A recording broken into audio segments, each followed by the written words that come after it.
Hello, and welcome back to my channel. Today I'm going to be discussing my plans for my TBRs in February, particularly the Febregency Readathon, which I'm going to be taking part in. This is co-hosted by Jennifer Brooks, Emma at Bookish Princess, Christy Lewis at Dostoevsky in Space, and Stephanie at Ms. Richards Reads. They're defining the Regency era as 1775 through 1837.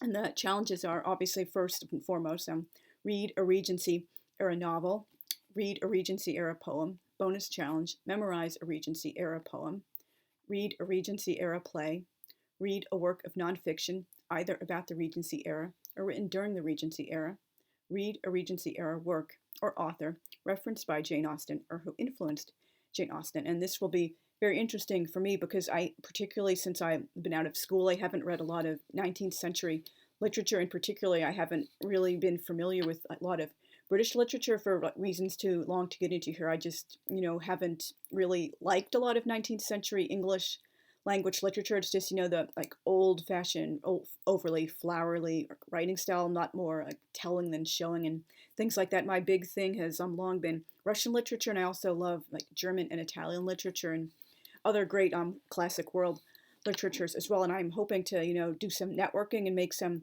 more friends doing this readathon, particularly people who are also over 40 like I am and who love classic literature instead of contemporary literature, because it seems like most of the people on booktube and authortube are in their 20s and into contemporary YA instead of the great classics. So anyway, for the novel, I'm going to be doing Frankenstein. I originally, and I didn't DNF it on purpose. I really enjoyed it, but I just didn't have time to finish it with all the other schoolwork and stuff I was doing. It was in my sophomore year of community college. It was one of the novels we were reading in that class, and I really enjoyed it, but I didn't just finish it. I'm sorry, I'm rambling. I'm still getting comfortable on camera, and this is completely unscripted. And I did do well on the test and such, because I did read pretty much most of the novel, I think, but I just regretted I wasn't able to finish it. And then it was assigned to reading again in my senior year of university, when I was retaking Western Civ. That was one of the novels we had to read as part of that class, for also reasons too long to get into here. I had taken European History AP Advanced Placement my sophomore year of high school, but unfortunately, because I only got a 3 on the AP test at the end of the year, I was required to retake Western Civ when I was at university, because I was a history major. And by the way, if you're interested, I went to UMass Amherst. I graduated in 2002 in my degrees in history and Russian and East European studies. And before that, I was at Berkshire Community College in Pittsfield, Massachusetts for 2 years. And my associate's degree is in selected studies. And I really hate people who have this classist attitude towards community college. Believe it or not, some people can't afford to go right to the big university or a big name college from high school. It just makes more financial sense to go to community college first. And also sometimes it just helps to kind of ease you into college level work first, but obviously that's another story for another topic. And this is an annotated edition. It's not just the novel itself, little notes and such in the margin, so that'll be really interesting to read.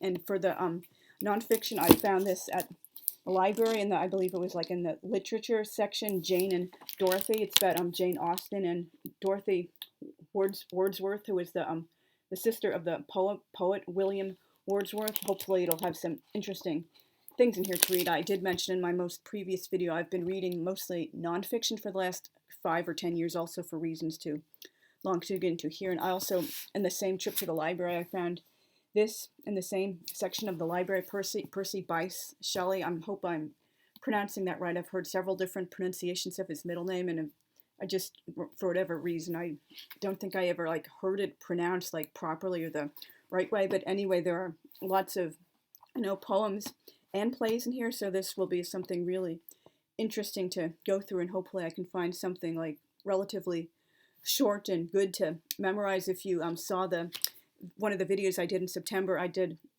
a recitation of Canto 1 of Inferno in the original medieval Florentine Tuscan Italian, and I still know all 136 lines perfectly, so many months later. So, if I could memorize such a huge, work of literature, and I'm also working on canto 2 in Italian. I know the first 45 lines. Hopefully I can like learn like a much shorter poem in my own language too. And if you saw another video, I had recited of one of Shakespeare's sonnets, which inspired the title of one of my books. I was really humiliated that I fumbled twice while reciting a 14 line sonnet. I'm sorry, but hopefully I will be making up for that in a future video and reciting it perfectly, because again, I was still getting comfortable on camera when I did that. I really do know it all by heart. I just, fumbled a little bit.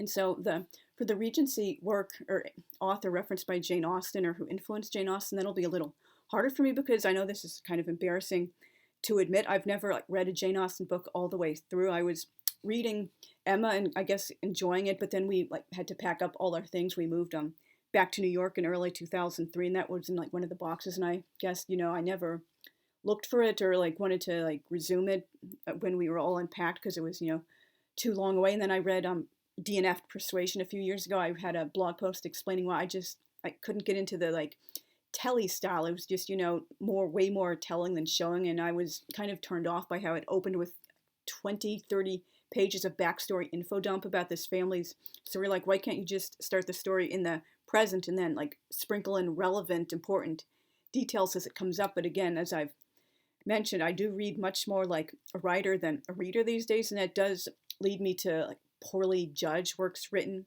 in eras that didn't have the same literary conventions we do nowadays. And I know I really need to get over that and get back to the way I used to be, just reading literature, particularly old literature, as it is, instead of expecting it or wishing it were more in modern era sensibilities.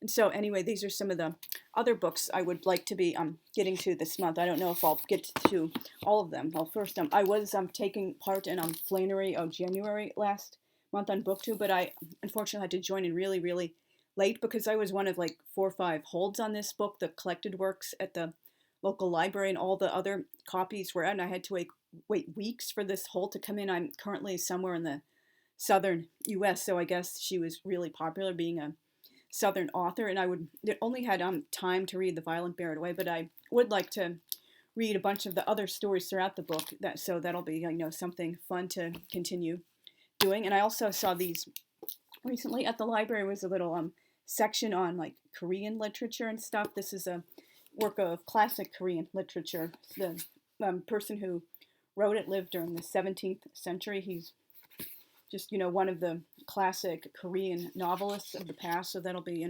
fun. And this is a more recent historical novel set during the Korean War. That's one of the really, really big gaps I have in my literary canon. I haven't pretty much read anything at all except for a handful of things set in Korea or written by Koreans. The same as I've mentioned in several previous videos, I would like to read more Latin American literature and a few other things like that, because Asian literature is part of classic world literature, including Far Eastern Asian. I think that's what most people think of when they think of Asian literature. But anyway, that's a really big gap I would like to fill. And as I've been mentioning on my blog and my vlog, I finally got a copy of Betsy's Wedding by Maud Hart Lovelace, which is the final book in the Betsy Tacy series. I had previously read Betsy and the Great World, the penultimate book, through the library, but they didn't have the last book, and I also ended up buying all the books for myself, including the 3 spin-off books. I do have some issues with this book, as I've been mentioning. It's nothing against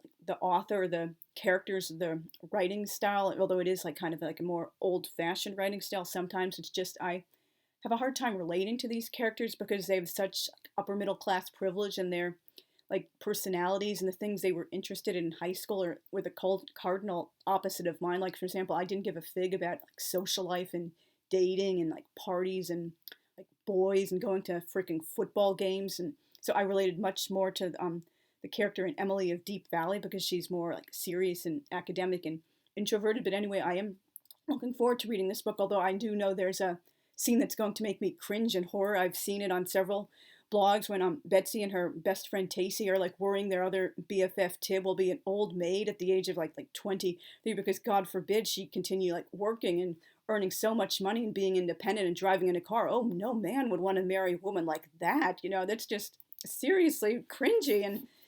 And particularly this book has an essay by Anna Quindlen arguing Betsy is like one of the like greatest like feminist icons of children's literature, and even greater than Jo March and Anne Shirley. Like, give me a freaking break. I mean, I can like admit, she's inspired a lot of particularly women to become writers themselves, and she and her friends always felt like they're friends. That's totally cool. I can see where you could get that, but to like argue she's like one of the greatest like feminist icons of like fictional like girls, that's just a huge stretch. I mean, just like enjoy the stories for what they are. Don't like try to claim she's like an even more inspirational like woman and girl than like Jo March and Anne Shirley. And this is just also picked up from the library recently. They're having a winter reading thing. They do it every year. This one is for adults. They obviously have challenges for children, and just like you register online, you could get some prizes, and you like fill out a bingo card. Like, and obviously this is honors system. Like, for example, they have things like read a book translated from one language to another, read a graphic novel adapted from a book, read a book of modern poetry or a Gothic novel, read a play or a 19th century novel, read a travel book or a book set in your dream vacation destination, just things like that. And they also have like a crossword puzzle and like a little quiz to find like your ideal type of book, like a word search, and just a bunch of other really fun stuff. I did not come to the place I am by choice. Unfortunately, that's a long story, and hopefully, God willing, I will be in Israel making Aliyah within the end of the year, and I'll be much happier there. But anyway, they do have a really like wonderful library system here. And also, speaking of that, I forgot to mention some of the Regency era novels I was interested in finding, maybe I still will, are by Charlotte Dacre and Grace Aguilar, particularly since the disgusting, like eye-opening, giant rise in anti-Semitism all over the world since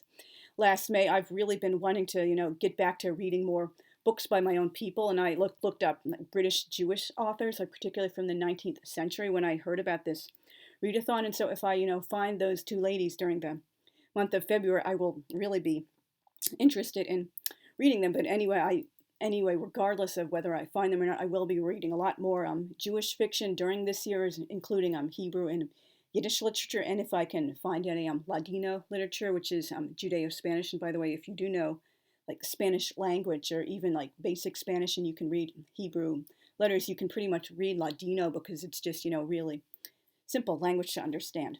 So thank you for watching. Please consider liking, subscribing, commenting, and sharing. And if I get to 100 subscribers, I will be doing a planned 105 video series on the Decameron by Giovanni Boccaccio, one of my all-time favoriteest books. And I'm thinking, because the Olympics are starting very soon, and figure skating is my favorite sport, I'm going to be doing a video form based on a 3-part blog post I wrote a few years ago about writing about figure skating and ice skating and historical fiction. So that'll be a lot of fun. If you love like ice skating, tune in, and I might do some more videos talking about like ice skating in books and writing about ice skating in the future. I just love the sport, although I really hope the ladies' podium is not swept by a bunch of Russian teenagers with like ridiculously inflated scores, but it's a subject for another time. And next Monday, Valentine's Day, will be my 11th Duran-iversary, when I fell in love with Duran Duran. And if you're interested in hearing my story about how I became a Duranie and fell in love with the most unusual band on my favorite bands list, I always like love most like classic rock and classic pop. That was a giant surprise when I fell in love with them in my early 30s. So if you'd like to hear that story, please tune in then. And I thank you again for watching. I really appreciate everyone who takes the time to watch, like, comment, share, and subscribe. So see you guys very soon. Thanks. Bye.